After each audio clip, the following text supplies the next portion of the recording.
Entonces voy a iniciar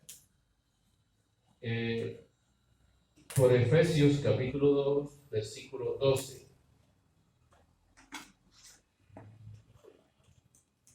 Amén. Dice, en aquel tiempo estabais sin Cristo, alejados de la ciudadanía de Israel y ajenos a los pactos de la promesa, sin esperanza y sin Dios en el mundo. O sea, había un tiempo, dice, estábamos ajenos de la ciudadanía de Israel y no conocíamos los pactos que Dios había hecho. Saben que Dios es un Dios de pactos y Dios pacta con el hombre. A veces nosotros hacemos pacto con Dios, pero no se lo cumplimos. Y cuando Dios hace un pacto, esos pactos son eternos. Dios no los rompe. Y si Dios tiene que quitar a alguien para cumplir el pacto, pues Dios lo quita, pero Dios lo cumple porque Dios es fiel. Amén. Entonces, quiere decir que dentro de la familia tenemos que ser personas de pacto. ¿Por qué es un pacto? Porque hay un acuerdo. El pacto es un acuerdo entre dos personas. Y la ceremonia de matrimonio es sellada con un pacto. Como no entendíamos no distinguíamos ese lenguaje de pacto, pues simplemente nosotros hacemos un rito religioso. Eso fue lo que nos enseñaron, ¿verdad? Pero no entendíamos lo que es esa palabra pacto. Y así como Dios no rompe su pacto, el pacto matrimonial es irrompible. De esa manera lo ve Dios. No se puede romper. Pero para eso tenemos que nosotros entender y comprender eso. Y para entender y comprender, ¿por qué tenemos que entender y comprender eso? Porque vienen dificultades. Porque lamentablemente estamos en un sistema de destrucción. ¿Para qué vino Satanás? Hurtar, matar y destruir. Y dentro de esa destrucción está lo que estamos hablando esta mañana, la familia. Porque él sabe que dentro de la familia hay pacto de Dios. Amén. Entonces, la pareja se compromete a mantener fidelidad, el amor y el respeto mutuo, sea cual fuere la situación por la que tengan que atravesar.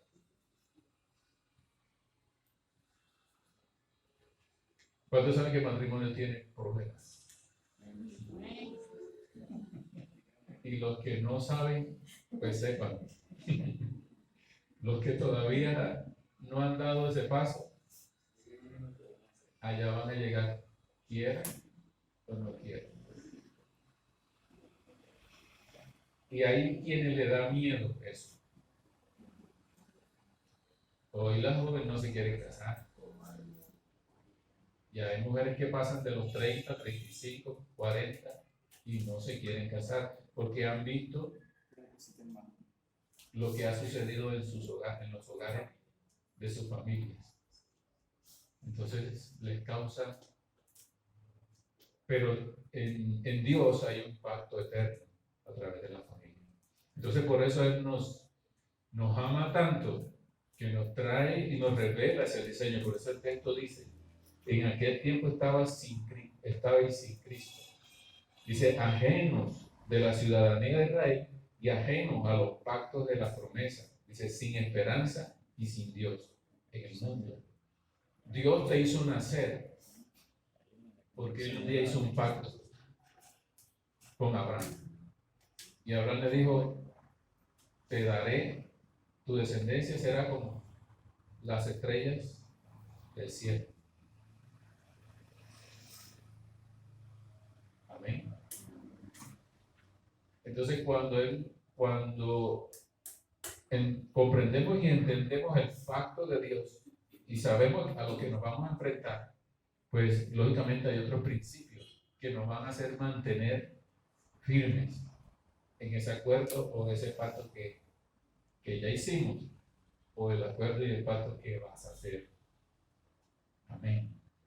Porque no, dentro de la escritura, habla de un hombre, de una pareja que estaban casados, pero esa persona, ese hombre murió y quedó ella viuda. Pero en ese entonces había un principio, una ley, algo establecido que si el hombre se moría, el hermano podía tomar a esa mujer. Y ciertamente el padre tomó a ese hermano de que murió y lo dio por esposo a esa muchacha. Pero el hombre dijo que él no quería, pero si él tenía hijos con ella, esos hijos no iban a ser de él, sino del hermano que se murió. Entonces él dijo, no, yo no le voy a dar descendencia a mi hermano. Y ya era una promesa de Dios, era un pacto de Dios. Y él tenía que dar descendencia. Entonces empezó a cometer un pecado. El pecado era que no depositaba su semen en el vientre de ella, sino fuera. Y Dios vio eso como pecado. Y vean, como dicen por ahí, pailas. Se murió el hombre porque no cumplió un pacto, una promesa de Dios eterno. Amén. Entonces, el Señor Jesús dijo que el hombre sabio es aquel que oye la palabra de Dios y la obedece. Hoy día tomamos decisiones, y se lo enseño a los que no se han casado, hay una fuerte atracción, un fuerte enamoramiento, y dice, vamos a casarnos. Pero primero no entran a ver qué es lo que Dios dice, qué es lo que Dios quiere, qué es lo que Dios quiere enseñarle por las situaciones que van. El apóstol Pablo decía, yo quisiera evitarles sufrimientos,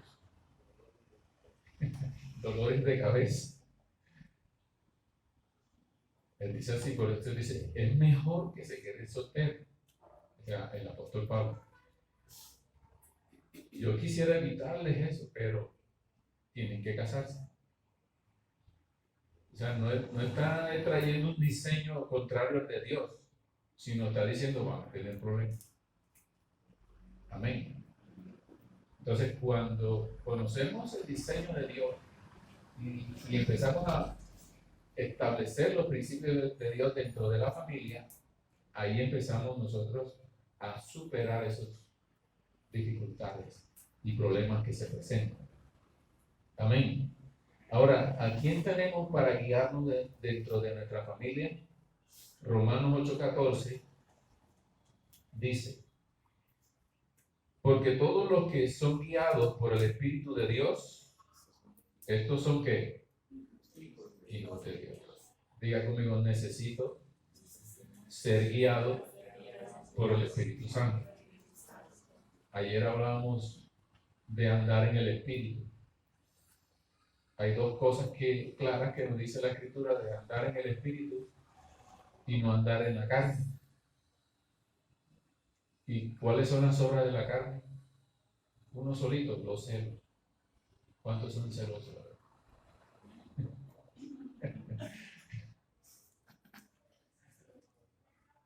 Y los celos vienen cuando se rompe una confianza.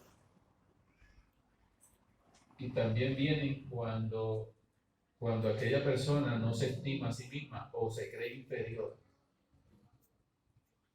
Ahí brotan los celos. Y entonces, de atrás de los celos viene algo que se llama ira.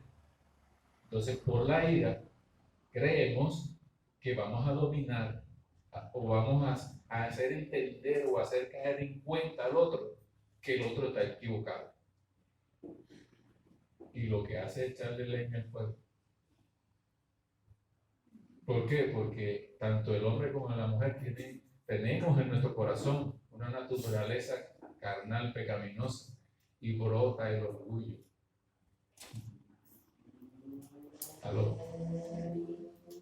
Entonces, la carne tiene dos sitios donde debe estar. Uno es la cruz. Jesús dijo, hay que crucificar esa carne. Y la otra lugar donde debe estar la carne es en un cajón o en un ataúd. Tiene que estar muerta.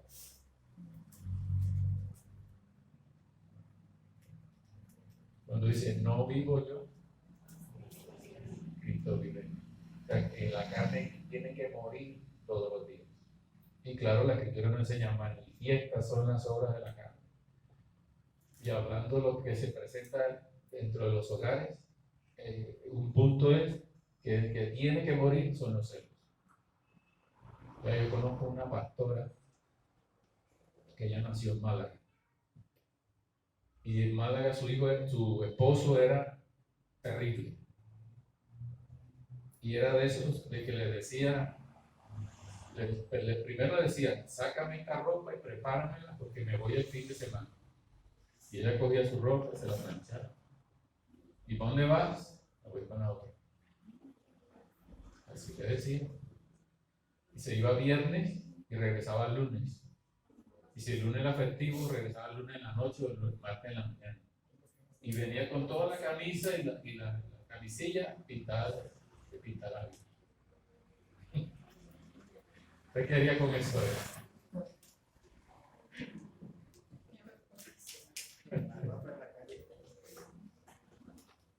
Terrible, ¿no? Y así fue un tiempo y esa mujer sufría, esa mujer lloraba, pero ella reclamaba a Dios su esposo. Tú me lo diste, tú me diste este esposo, tú lo transformas. No recuerdo cómo fue que Dios lo cogió y lo transformó, pero hoy día son pastores los dos. Y no le estoy hablando de un tiempo de un año, fueron bastante tiempo, un proceso. Y hoy día, esa mujer, cuando ella ministra, cuando los demonios se manifiestan, una vez ve un demonio manifestarse delante de ella. Y el demonio decía, es que yo no resisto el amor que hay en ti.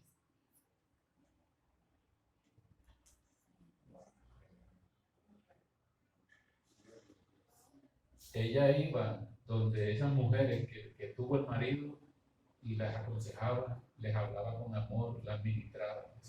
No se ponía a pelear con ella.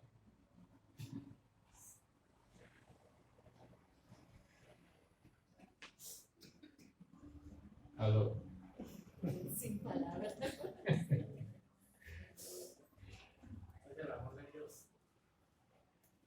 Pero ¿qué es lo que impide eso en nuestras vidas? El orgullo. Nosotros estamos bajo un diseño de machismo y matriarcado. Y eso no es de ahora, eso viene hace 500 años atrás. ¿Y dónde se aprende machismo y matriarcado? En la casa. En la casa, el hijo no hace nada de varón, todo lo hace la hembra. Ella es la que tiene que hacer todo. ¿Eso cómo se llama? Matriarcado. Y el hijo que no hace nada, ¿cómo se llama? Machismo.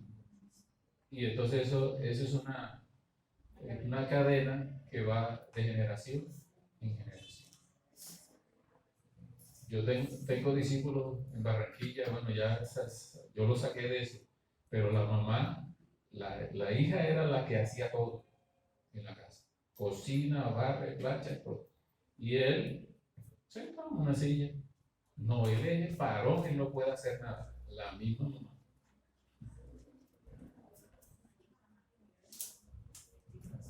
Pero eso tiene que romperse. Amén. ¿Cuántos han visto cocinando los hijos? ¿Cierto? ¿Han visto? ¿Se ha visto cocinar a su papá? Sí.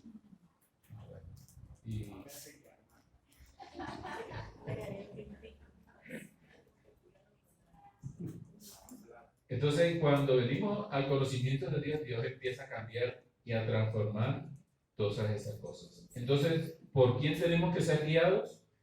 Por el Espíritu Santo. Entonces dice que vivir en el Espíritu, también hay dos cosas que confundimos, porque hay dones del Espíritu, que también lo vimos ayer.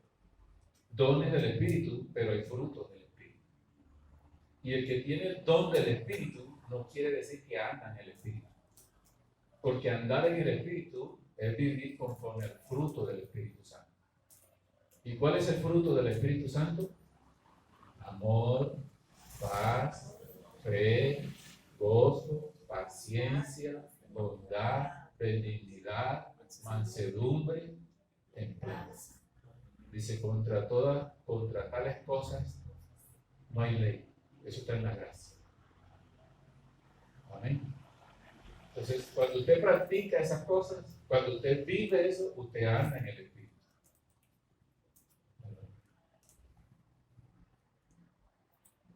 Y cuando usted tenga el don del Espíritu, cuando se manifieste el don poderoso del Espíritu en tu vida, quiere decir que tienes que hacer más esfuerzo por andar en los frutos del Espíritu.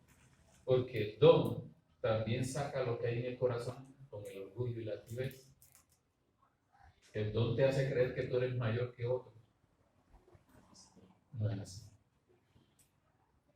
Por ahí hay una canción vallenata que dice, bueno, lo dice la Escritura, pero está en una canción que el que se salta será humillado y el que se humilla será exaltado. ¿Sí he escuchado? Gloria al Señor. Entonces, tenemos una tarea, la familia tiene una tarea de conocer al Espíritu Santo, porque Él es el que empieza a obrar.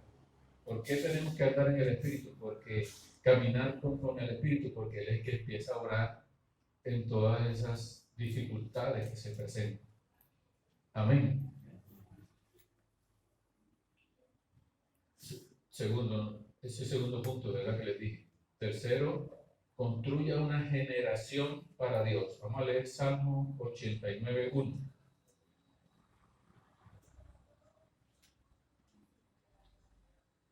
Construya una generación para Dios. Salmo 89:1 dice: la misericordia de Jehová cantaré perpetuamente.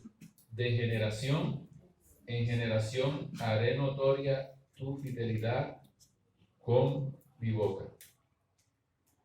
Bueno, estos puntos, estos temas que le estoy dando, se los estoy dando a nivel general, ¿ya? Pero tienen algo más profundo que se los estaré enseñando después. Yo solamente estoy tomando, digamos, como un bosquejo de todas esas enseñanzas. Entonces les decía, construir una generación para Dios. Dios es un Dios de generaciones. Él hizo un pacto y ese pacto lo llevó a través de generaciones. Y el pacto permanece hasta hoy día. Entonces, cuando conocemos a Dios y hacemos un pacto, tenemos un pacto matrimonial, quiere decir que si Jesús es el centro de nuestro hogar, somos guiados por el Espíritu de Dios, pues esas decisiones que tomamos va a pasar a la siguiente generación. ¿Y cómo sabemos que nuestra siguiente generación es tocada? Porque los hijos siempre ven en nosotros un modelo. Amén. Si tu hijo te ve orando con tu cónyuge, pues cuando él tenga su cónyuge hará lo mismo. Si tu hijo te ve doblando tus rodillas en tu cama, al borde de tu cama, cuando él esté en problemas, él hará lo mismo. Si tu hijo te ve pidiendo adorar a Dios, y el lugar que debe adorar a Dios, si tu hijo te ve siéndote fiel a Dios, él hará lo mismo. Y será enseñado y será instruido. Y Dios te dará sabiduría para enseñarle e instruirle. Dice, enseña al niño en su camino y aunque fuere viejo, no se apartará. Así es que se empieza a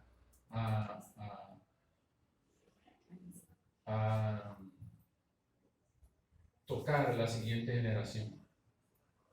Y puede que en una generación salga algún malo, pero ese malo que salga en cualquier momento, de cualquier punto de la generación, Dios tendrá misericordia. Amén. Para que haya una generación para Dios, tengo que declararlo con mi boca, ¿no? Lo que declaro, también lo hago. Amén. Si yo declaro que mi hijo o mi hija será un siervo de Dios, ministro de Dios, pues eso no va a salir de la noche a la mañana. Tengo que instruirlo en eso. Para eso Dios nos ha dado una unción de maestro, una unción sacerdotal, porque somos reyes y sacerdotes para Dios. Y ese sacerdote de la casa quiere decir que debemos instruirlo. Amén. Entonces, el corazón de Dios siempre ha estado el deseo de relacionarse con su pueblo. Eso fue exactamente lo que quiso hacer con la primera pareja en el huerto del Edén, donde le dio su palabra para que ellos guardaran, la obedecieran y la dieran a conocer a su descendencia, generación tras generación. Pero Adán y Eva hicieron a un lado la palabra de Dios y se dejaron fascinar por la voz del enemigo, afectando toda la descendencia. ¿Cuántos tienen hijos rebeldes? Gracias a Dios que no. ¿O sí? ¿Cuántos hay hijos de nuestros hijos que no son creyentes? Hay hijos de hermanos que no son creyentes. Pero yo a veces veo que son más creyentes que los mismos que están en la iglesia que son creyentes. Pero eso va de acuerdo a lo que vean y a lo que oyen y a lo que son instruidos. Amén. Entonces, en el huerto, Dios estableció una pareja para extender una generación que pudiera dominar toda la tierra. Cuando hablo de dominar, quiere decir gobernar toda la tierra. Pero se dañó ese diseño. Y hoy día, el gobierno de Dios a nivel mundial es un 5%. Hablando de personas. Pero el reino es mucho más amplio. Porque el reino traspasa el cosmos. Porque hasta allá funcionamos nosotros. Y el diseño del maligno es mucho más alto. Porque desde el momento de Adán hasta hoy, él no para de trabajar. Dice, él anda como león rugiente, buscando a quien devorar. Y encontramos días malos. ¿Cuántos han tenido días malos? Días en que hemos llorado, días en que nos hemos sentido solos, días en que nos hemos sentido despreciados, días en que no queremos vivir. Van a venir días malos, pero para los días malos Dios nos dio una armadura. Ya ustedes saben cuál es la armadura que Dios nos ha dado. Nos dio una fe, una justicia, nos dio la salvación, nos dio la palabra de la espada y nos dio la paz. La paz del Evangelio. Dice, una paz que sobrepasa todo entendimiento. Entonces, bueno, yo le recomendé unas cosas que tenía que hacer porque ella había caído en un lugar de cautividad por causa de esa aflicción. Y tenía que dirigirse a Dios como juez. Pero tal vez no hay dentro de la oración. Dice, no nos dejes caer en tentación. Ahí tenemos que decirle a Dios, Señor, no nos dejes pasar por pruebas tan duras, aunque Dios sabe hasta dónde podemos resistir. Pero tenemos que expresarse a Dios. Y una de las cosas que más golpean son los hijos rebeldes. Aparte del cabezón rebelde del marido, son los hijos rebeldes. Amén.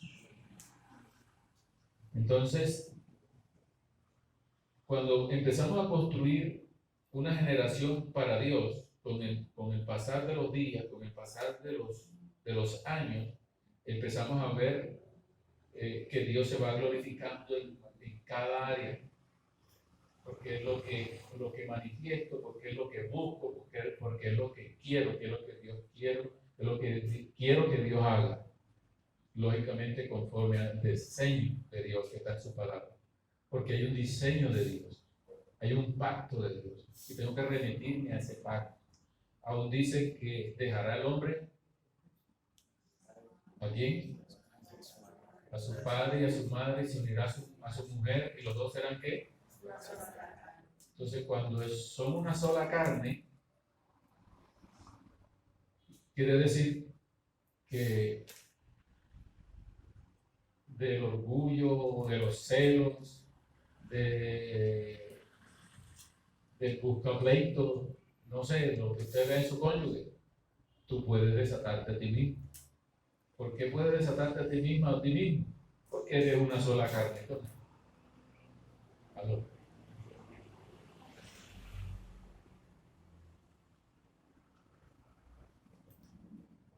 Número 4. ¿Sí? ¿Me están siguiendo? Génesis 12:11.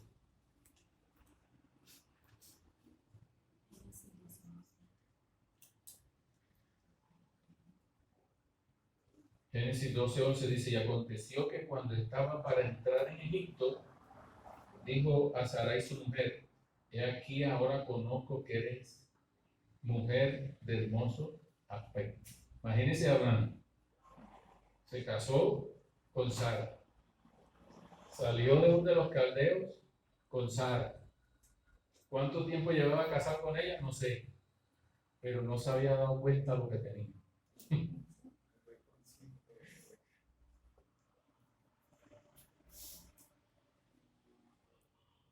A veces ellas se ponen tan bonitas y uno no les dice nada. Entonces ella tiene que recordárselo a uno, cómo estoy. Pues yo pensé que no me lo ibas a decir.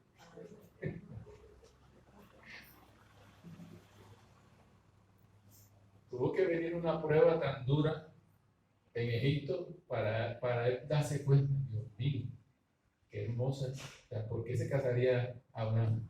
Se pregunta uno. Qué bueno que le dio a Sara, bueno, aunque en ese entonces los padres eran los que tomaban las hijas y las entregaban. Y como con este caso, y a los hijos varones, con este que tú te vas a casar. Esa práctica la veo hoy día, aunque no es correcta por lo que ellos hacen en los gitanos. Ellos tienen esa práctica. Los papás son los que deciden. Y en ese entonces era eso. ¿Cómo que Dios, bueno, el tío que se casó con una sobrina? Digo, bueno, cógela con mujer. Digo, bueno, listo, echa para acá. Y entonces empezó Dios a abrirle los ojos a través de las circunstancias. Y se da cuenta de que Sara es que una hermosa mujer. Ahora, aquí está hablando de una belleza física. Y durante el noviazgo mostramos la belleza interior, no solamente la física. ¿Y cuál es la belleza interior que se muestra durante el noviazgo?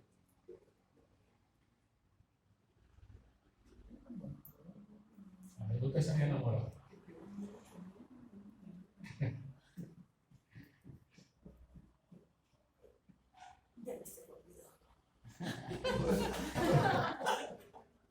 Ya se lo olvidó.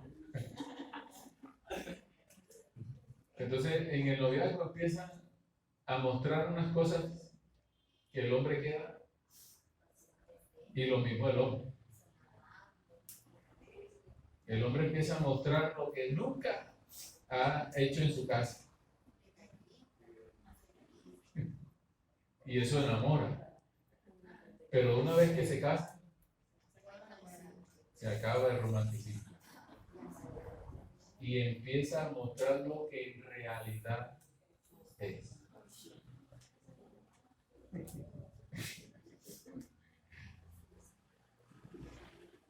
Entonces le dice, porque tú me engañaste. Es como un engaño. Por eso es que se llama novio. No vio nada. Entonces nos encontramos con dos cosas. El hombre se encuentra de que la esposa es un diamante en bruto. Y hay que pulir ese diamante, ¿cierto? Cosas. Y a la mujer le ocurre lo contrario. El esposo es un bruto diamante. O sea que la tarea de la mujer es mayor que la del hombre.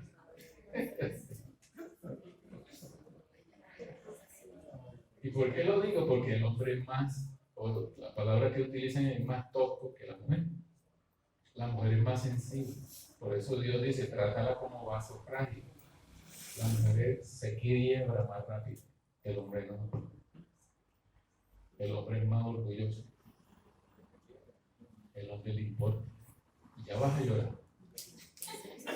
Y otra vez la misma cosa. Por eso es un bruto diamante.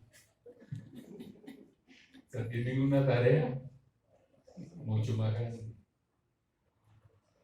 Porque la mujer tiene algo esencial que Dios puso para hacer derretir al hombre. Entonces, esas palabras, o ese fruto del Espíritu Santo, es lo que tiene que brotar tanto de la boca como de las actitudes. En primera o segunda de Pedro, habla de la vida de Abraham y Sara.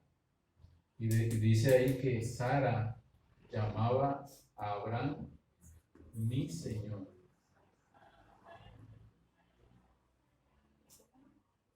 ¿Cómo le dice usted a su marido?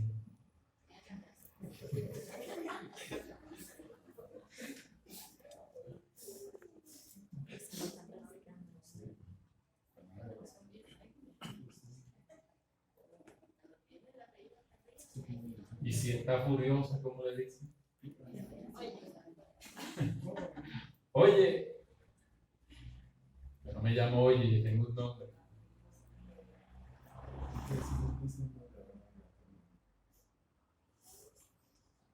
Entonces empiece a practicar. Amén. ¿Cuánto da un aplauso al Señor?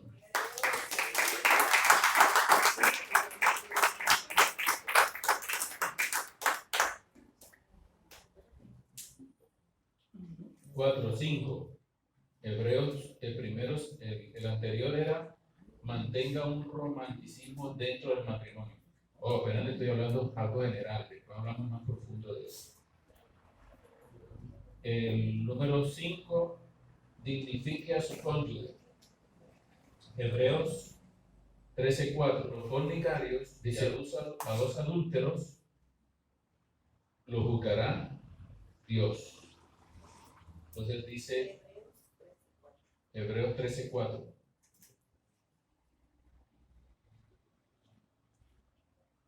Dice, honroso sea en todos el matrimonio. Honrosos, esa palabra honrar.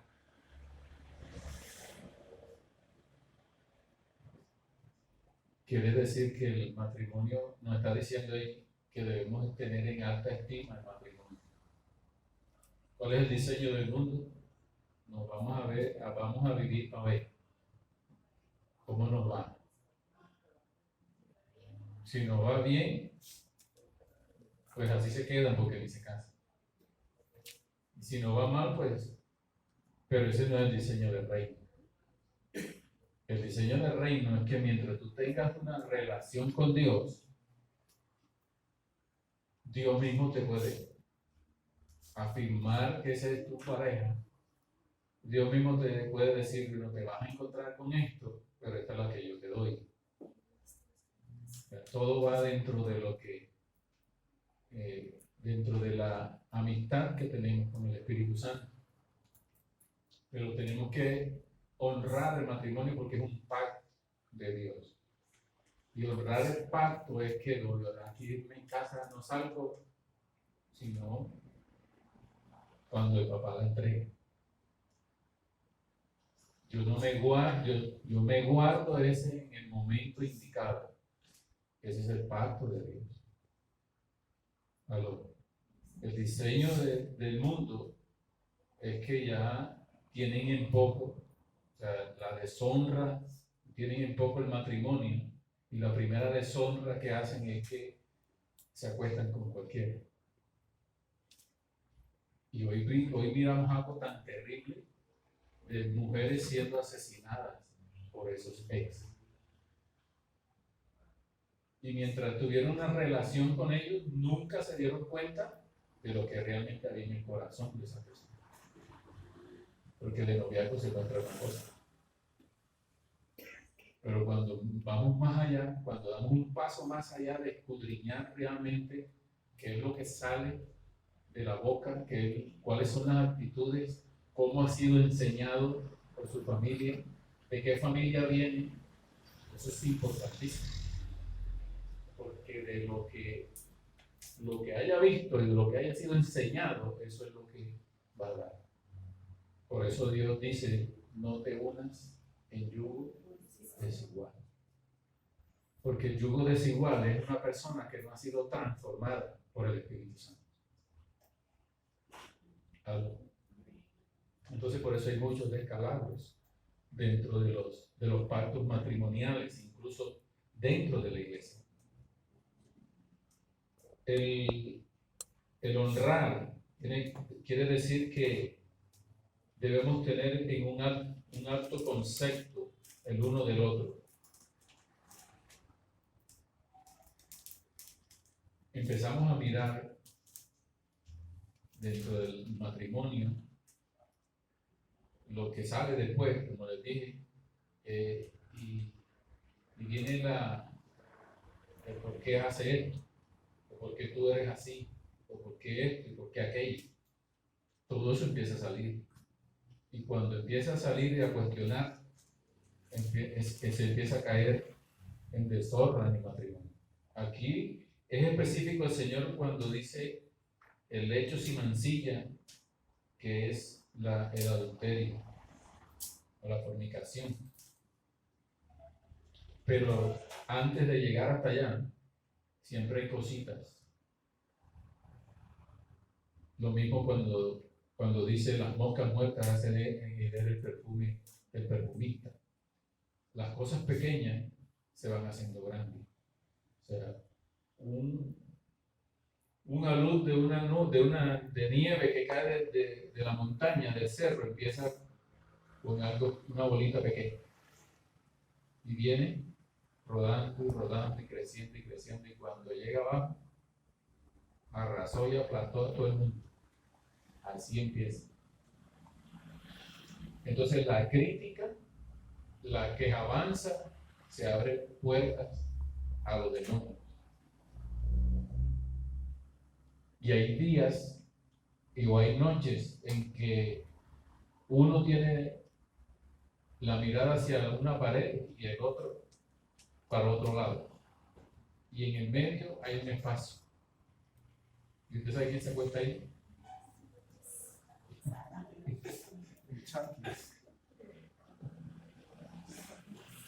Por eso Dios dice, el principio dice, no se ponga el sol. Quiere decir que antes que te acuestes, ponte a paz. Ven acá, humíllate. Que lo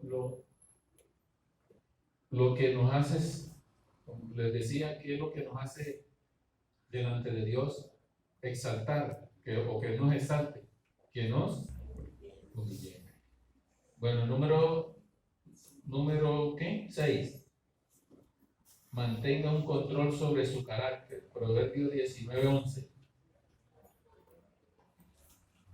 La cordura del hombre detiene su furor y su honra es que es pasar por alto la ofensa. ¿Cuántos tienen honra de sí mismos? ¿Cuántos tienen honra de sí mismos? Nada, ninguno. Solo Marquito. Es que eso es duro, ¿no? Que me pase por alto la ofensa. Pastor, pero si me ofendió. Pero Dios te está diciendo, no, que pase por arriba. Cuando estamos calzados con el apresto del Evangelio de la paz, quiere decir que las palabras que digo tienen que traer paz, no leña seca, que cause un gran incendio. Algo. Y dice la Escritura también que en las muchas palabras nos falta pecado. Entonces dice, es imprescindible que cada pareja identifique cuáles son los problemas causados por la inmadurez. Los celos son inmadurez, los celos llevan al enojo. O cuando son causados por la opresión demoníaca. Acuérdense que también hay una actividad demoníaca. Satanás quiere destruir. Hay una actividad satánica. ¿Y dónde está eso? Dentro del diseño de Dios, de que es la familia. Él es feliz viendo familias destruidas. Entonces hay que identificar eso, porque dice la Escritura, no tenemos lucha contra sangre y carne, sino principados, potestades, gobernadores de las tinieblas. O sea, cuando hay alguien que se enoja en demasía, o cuando pervierte su boca, cuando salen palabras hirientes, cuando salen palabras que carcomen por dentro, tenemos que entender todos que esas palabras no son de ese ser humano, sino del diablo para destruir. ¿Vale? Entonces, hay que identificar que esa lucha es contra ese demonio. Y hay un demonio que se llama Asmodeo. Y Asmodeo significa el que está en contra de las uniones conyugales. Y ese llega a poner la casa pata para arriba, tanto como el cónyuge con los hijos. No se lo olvide, Asmodeo. Cuando escuche pleitos y cuando tenga pleitos, empieza a reprenderlo. Asmodeo se llama. Entonces hay que saber identificar. ¿Y cómo tenemos ese discernimiento espiritual? Pues la presencia de Dios. Cuando crucificamos, cuando morimos a la carne todos los días. Amén. Las palabras de fe siempre van cargadas de ánimo, de optimismo y de esperanza. Las palabras de fe traen el reino de Dios al hogar. Amén. Ya ampliaremos más sobre el carácter. Y número 7. Construya murallas de protección alrededor de su familia. Primera de Crónicas 13:13.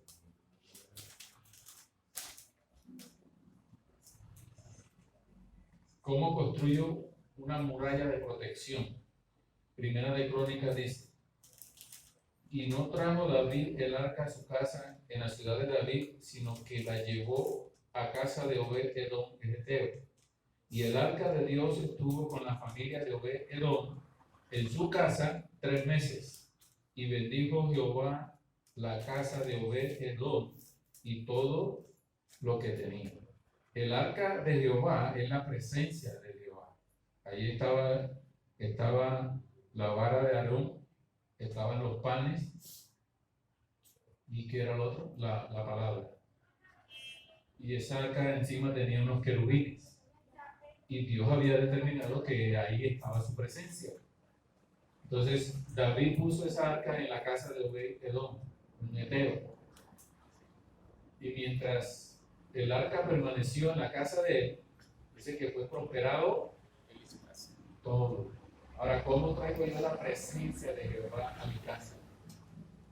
Diga conmigo, con altares familiares. ¿Qué es un altar familiar? Un altar de oración. Ahora dice ahí, ¿cuántos meses? 3 meses. Y le doy mi testimonio. Cuando conocí del Señor, lo primero que yo hice, bueno, empezaron los problemas con mi familia, ¿no? Cuando empezaron los problemas con mi mamá, con mis hermanos, yo no me había casado todavía. Yo aproveché y les dije, bueno, vamos a hacer un altar. Yo había oído hablar de los altares, pero no con este diseño. Y empezamos a orar todos los días. Y me acuerdo que fueron como 3 meses. Durante esos 3 meses, todo lo que le pedíamos a Dios, eso era así. Nos dio una camioneta, una van, una minivan de 16 pasajeros, porque éramos 8 y teníamos que ir a la iglesia eran 30 kilómetros, de Polo Nuevo, Barranquilla.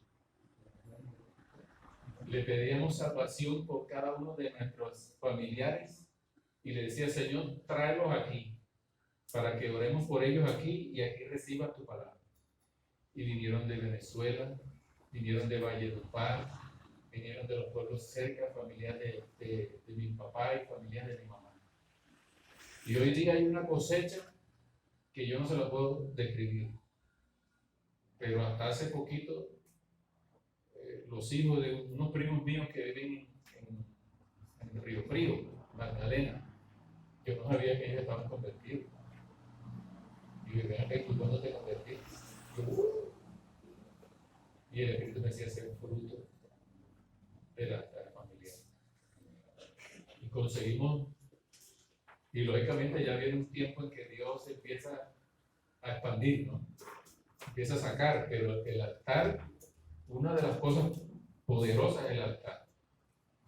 Y dice aquí que 3 meses, cuando haya problemas, cuando haya dificultades muy fuertes, el Señor nos da estrategia en la palabra. Pero encontramos las estrategias cuando leemos la Escritura. Daniel, por ejemplo, se enfrentó a un decreto de muerte. Sus enemigos hicieron una estatua y el decreto del rey era que todo el mundo tenía que arrodillarse delante de esa estatua 1 mes, 3 veces al día. Y Daniel dijo, no, Señor, yo no me voy a arrodillar ante eso. ¿Y qué hizo Daniel? Dice, durante 1 mes, por 3 veces al día, abría las puertas y oraba a Dios.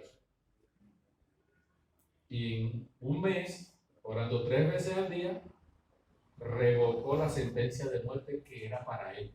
Porque eso lo hicieron fue para él, para matarlo a él. ¿Qué crees tú que va a suceder cuando te dispones a orar 3 veces al día por 1 mes? Lo que Dios quiere que va a suceder.